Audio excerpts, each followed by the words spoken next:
thought I was going to be just drawing blood, not procuring tissue from aborted fetuses.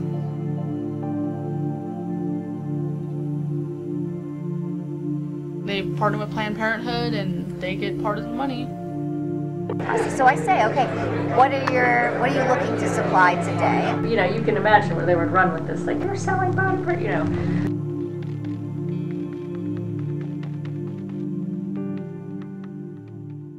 My name's Holly O'Donnell. I'm 24 and I'm a phlebotomist and an ex-procurement technician. For those who don't know what a phlebotomist is, basically you draw blood for a living. I was looking to help the public. I mean, I'm looking to make blood draws easy for children, for people. I'm very passionate about people. I find myself, I'm very humane and very sensitive. I thought I was going to be just drawing blood, not procuring tissue from aborted fetuses.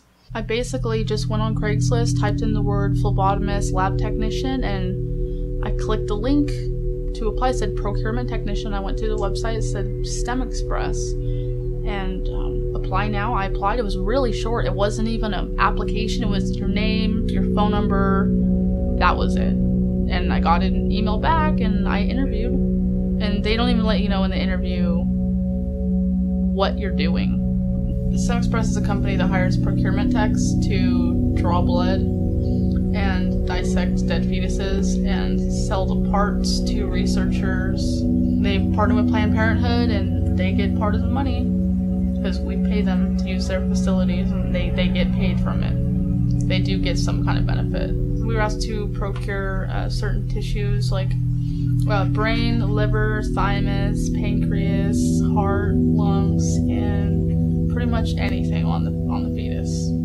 It's basically huge trafficking of fetal tissues. Right. So I'll just take a couple minutes. Sure. And Brianna is my assistant. Hi. So. Oh, you're warm. I want to hang on to you. So I was talking to Mary about what I'm trying to offer to clinics as a procurement service, and she said, you know all about this. Oh, we have already a relationship with ABR. Oh, okay. So that's the sort of thing you're doing? It's a startup. So there's already a service there. I'm thinking with my business head that. Using them for over 10 years, really a long time. So I just kind of renegotiated the contract. They're doing the I can't remember what they call it, but the big collection for government level collections and things like that. So I'm trying to think of other providers in our town. So I don't want to sound like a salesman here, but I'm going to. So we return a portion of our fees to the clinics. So just as a way of thank you for this. Just trying to establish. Right, get a toe in and make it sound. Right. All right. They weren't looking for a compassionate individual at all. They were just looking for someone who could get as much money, as many samples. I think that's why they were interested in me as a phlebotomist, because I can draw quick. So I think that they looked at that and they wanted someone who could get the numbers up. The owner, Kate Dyer, she used to be a procurement tech, and then she went and started her own business. And now she's making a lot of money based off the poor girls who half the time don't even want to get abortions. It's a pretty sick company. Okay, so I'd like, what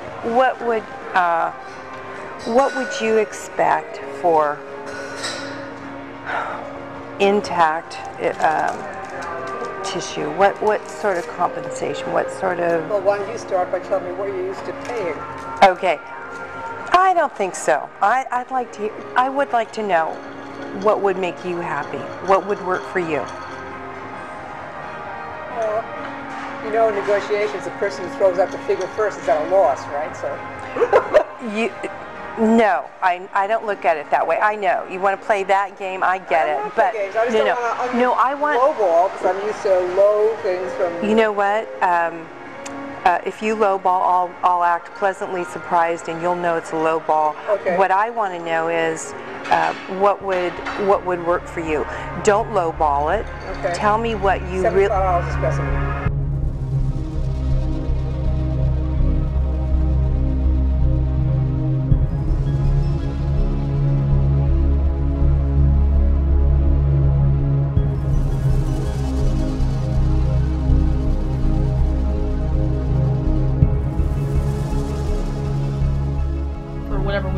procure, they would get a certain percentage. The main nurse was always trying to make sure that we got our specimens. No one else really cared, but the main nurse did, because she knew that Planned Parenthood was getting compensated. So she wanted to make sure that everything was going great for us, and it was going great for them, and for us, and it was going great for them. And are we agreed that $100 would keep you happy? Well, let me agree to find out from other affiliates in California what they're getting. And if they're getting substantially more, then we can discuss it again. Yes. And if this is in the ballpark, then that's fine. If it's still low, then we can talk about it. I want a Lamborghini. I said I want a Lamborghini. Don't we all, right? Yeah, exactly. There was one instance where I know that one of the girls was working at the clinic, and she was anti-abortion, but I'm not sure why she was working there.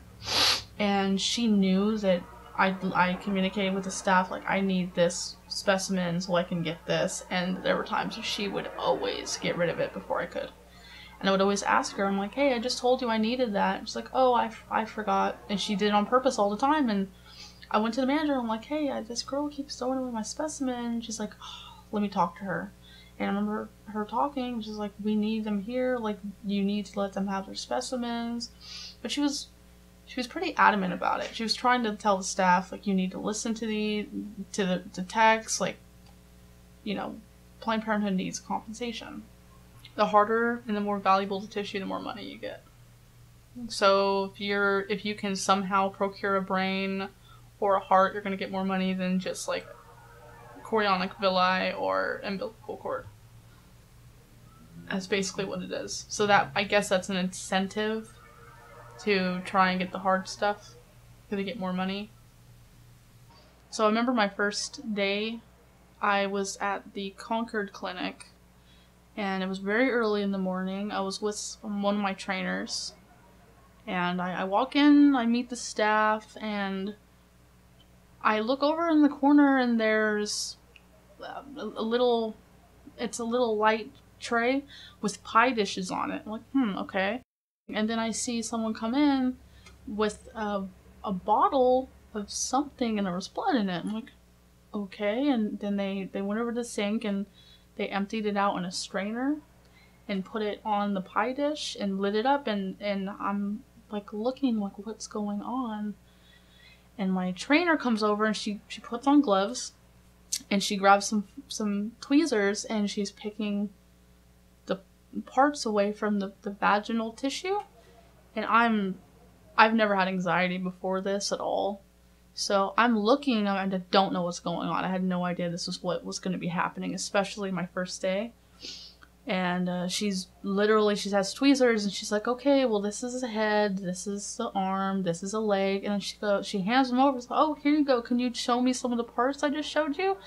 And I grabbed the tweezers. I'm like, because I didn't want to lose this job. I didn't know. I was already stoked to get it. So I did what she said. And the moment I took the tweezers, I put them in the dish. And I remember grabbing a leg, and I said, this is a leg. And the moment I picked it up, I could just feel, like, death and pain. Like, I've never felt that before. Like, shoot up through my body. And I blacked out, basically. They got the smelling salt. I woke up in the recovery room, and looking around, I was really embarrassed, who faints to their first job. And when nurses looks at me, it's like, oh, you're new, huh? I'm like, yeah, don't worry, it still happens to a bunch of us. I'm like, really? It's like, yeah, some of us don't ever get over it. And I remember leaving that day, like, what have I got myself into? So would you call that intact? These are intact kidneys, okay. yes. If somebody needed... Because if I looked at that, I'd be like, that's good to go. Oh, yeah. That's like 21. Yeah. Yeah. 5 stars. Yeah, you could start a neural cell culture from this neural tissue right here. Like, would someone want that?